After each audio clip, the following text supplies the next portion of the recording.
ಈ ರೀಡಿಂಗ್ ನಿಮಗೆ ಅನ್ವಯಿಸಿದರೆ ಅಥವಾ ರೆಸೊನೇಟ್ ಆದರೆ ಮಾತ್ರ ತೊಗೊಳ್ಳಿ. ಇದು ಒಂದು ಜನರಲ್ ರೀಡಿಂಗ್ ಆಗಿರುತ್ತೆ, ಇಲ್ಲಾಂದರೆ ಬಿಟ್ಬಿಡಿ ಅಂತ ನಾನು ಹೇಳ್ತೀನಿ. ಫಸ್ಟ್ ಕಾರ್ಡ್ ನನಗೆ 10 ಆಫ್ ಸಾರ್ಡ್ಸ್ ಬಂದಿದೆ. ಲಿಟಲ್ ಬಿಟ್ ಕ್ರಿಟಿಕಲ್ ಅಂತ ಕಾರ್ಡ್ ಹೇಳುತ್ತೆ. ಚಾರ್ಟ್ ಕೂಡ ಅದೇ ಹೇಳುತ್ತೆ. ಮಂತಲ್ಲಿ ನೀವು ಸ್ವಲ್ಪ ಬ್ರೇಕ್ ತೊಗೊಳ್ಳಿ. ವರ್ಕ್ ಬ್ರೇಕ್ ಆಗಿರ್ಬೋದು ಅಥವಾ ಏನೇ ಪ್ರಾಬ್ಲಮ್ ಇರ್ಬೋದು, ಟೇಕ್ ಇಟ್ ಈಸಿ ಅಂತ ಹೇಳ್ತಾ ಇದೆ.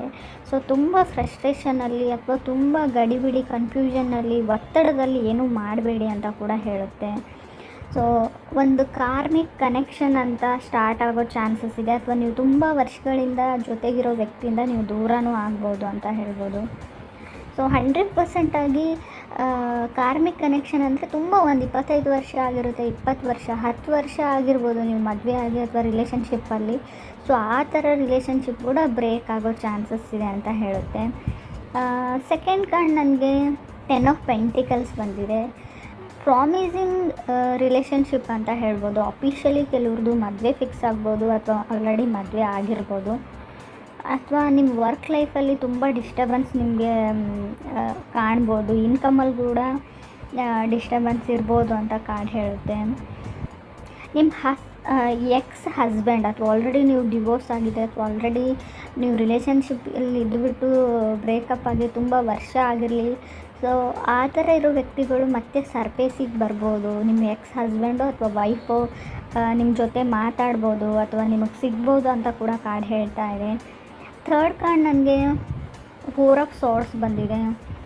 ಮೇ ಬಿ ನೀವು ಒಂದೇ ಪ್ಲೇಸಲ್ಲಿ ಕೆಲಸ ಮಾಡೋರಾಗಿರ್ಬೋದು ಅಥವಾ ಒಂದೇ ಸ್ಕೂಲ್ ಅಥವಾ ಕಾಲೇಜಲ್ಲಿರ್ಬೋದು. ಸ್ಟಾಕರ್ಸ್ ಅಂತ ಹೇಳ್ತೀವಿ. ಯಾವಾಗಲೂ ನಿಮ್ಮನ್ನು ಗಮನಿಸ್ತಾ ಇರ್ತಾರೆ, ನೀವೇನು ಮಾಡ್ತೀರಾ, ನಿಮ್ಮ ಬಗ್ಗೆ ಅಸೂಹೆ ಪಡೋರು ಕೂಡ ಜಾಸ್ತಿ ಆಗ್ಬೋದು ಅಂತ ಹೇಳುತ್ತೆ. ಜಲಸಿ ಅಂತ ಹೇಳ್ಬೋದು, ಹೊಟ್ಟೆ ಕಿಚ್ಚು ಅಥವಾ ಹೊಟ್ಟೆ ಉರಿ. ಸೊ ಅವ್ರು ಯಾರೋ ಏನೋ ಹೇಳ್ತಾರೆ ಅಂತ ನೀವೇನು ಮಾಡಬೇಕು ಅಂತ ಅಂದ್ಕೊಂಡಿರಾ ಅದನ್ನು ಮಾಡಿ. ಮೇ ಬಿ ನೀವು ಬೇರೆಯವರಿಂದ ಇನ್ಫ್ಲೂಯೆನ್ಸ್ ಆಗಿ ನಿಮ್ಮ ದಾರಿನ ನೀವು ಚೇಂಜ್ ಮಾಡ್ಕೊಳ್ಳೋವಂಥ ಚಾನ್ಸಸ್ ಕೂಡ ಅಲ್ಲಿದೆ ಅಂತ ಹೇಳ್ತಾ ಇದೆ. ನಿಮಗೊಂದು ವೇಕಪ್ ಕಾಲ್ ಥರ ಬರ್ಬೋದು. ನಾನೇನೂ ಮಾಡಿಲ್ಲ ಲೈಫಲ್ಲಿ, ಒಂದು ಮೋಟಿವೇಶನ್ ಥರ ಕೂಡ ಸಿಗ್ಬೋದು. ಏನಾದರೂ ಮಾಡಬೇಕು ಅಂತ ಅನಿಸ್ಬೋದು. ಇಷ್ಟೆಲ್ಲ ಹೇಳಿದರೂ ಕೂಡ ಸ್ವಲ್ಪ ಕ್ರಿಟಿಕಲ್ ಮಂತ್ ಅಂತ ನಾನು ಹೇಳ್ತಾ ಇದ್ರು ಕೂಡ ರಾಶಿಯವರಿಗೆ ಮುಂದೆ ಬರೋ 18 ಮಂತ್ಸ್ ಕೆಲವ್ರು ಮಾತ್ರ ತುಂಬ ಲಕ್ಕನ್ನ ತಂದುಕೊಡುತ್ತೆ. ಸ್ಟ್ರೋಕ್ ಆಫ್ ಲಕ್ ಅಂತ ನಾನು ಕರಿತೀನಿ. ಬಟ್ 4th ಕಾರ್ಡ್ ನನಗೆ ಮೂನ್ ಕಾರ್ಡ್ ಇದೆ. ಸೊ ಯಾವಾಗ ಸ್ಟ್ರೋಕ್ ಆಫ್ ಲಕ್ ಅಂದರೆ ಮೂನ್ ಕಾರ್ಡ್ ಇರೋದ್ರಿಂದ ನಿಮ್ಮ ಸುತ್ತಮುತ್ತ ಇರೋರು ಏನಾದರೂ ವಿಷಯನ ಹೈಡ್ ಮಾಡ್ತಾ ಇರ್ಬೋದು ಅಥವಾ ನೀವು ತುಂಬ ವಿಷಯಗಳನ್ನ ಮುಚ್ಚಿಡ್ತಾ ಇರ್ಬೋದು ಯಾರಿಂದನೋ.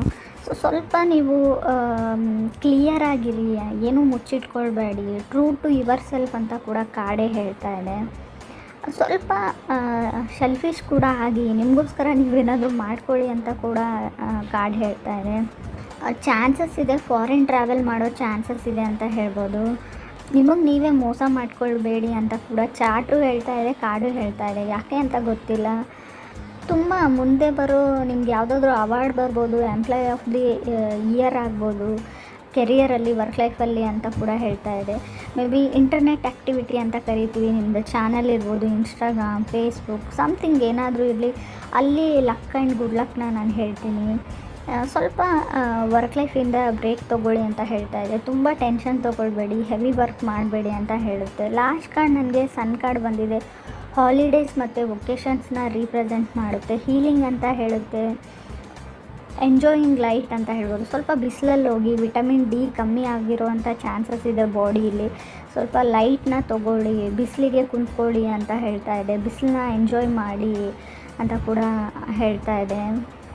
ಒಂದು ಡಿಫ್ರೆಂಟ್ ವೇ ಆಫ್ ಥಿಂಕಿಂಗ್ ಬರುತ್ತೆ ಎಂಡಲ್ಲಿ. ನೀವು ನೋಡೋ ದೃಷ್ಟಿ ಚೇಂಜ್ ಆಗುತ್ತೆ ಅಂತ ಹೇಳ್ತೀನಿ. ಜನಗಳನ್ನ ಜಡ್ಜ್ ಮಾಡೋದು ಅಥವಾ ಈ ಜಗತ್ತನ್ನ ಜಡ್ಜ್ ಮಾಡೋ ರೀತಿ ಕೂಡ ಚೇಂಜ್ ಆಗುತ್ತೆ ಅಂತ ನಾನು ರಾಶಿಯವರಿಗೆ ಹೇಳ್ತೀನಿ. ಸ್ವಲ್ಪ ಚಾಲೆಂಜಿಂಗ್ ಇದೆ, ಬಟ್ ಅಷ್ಟೇ ಚೆನ್ನಾಗಿದೆ ಅಂತ ಕೂಡ ಚಾರ್ಟ್ ಹೇಳ್ತಾ ಇದೆ.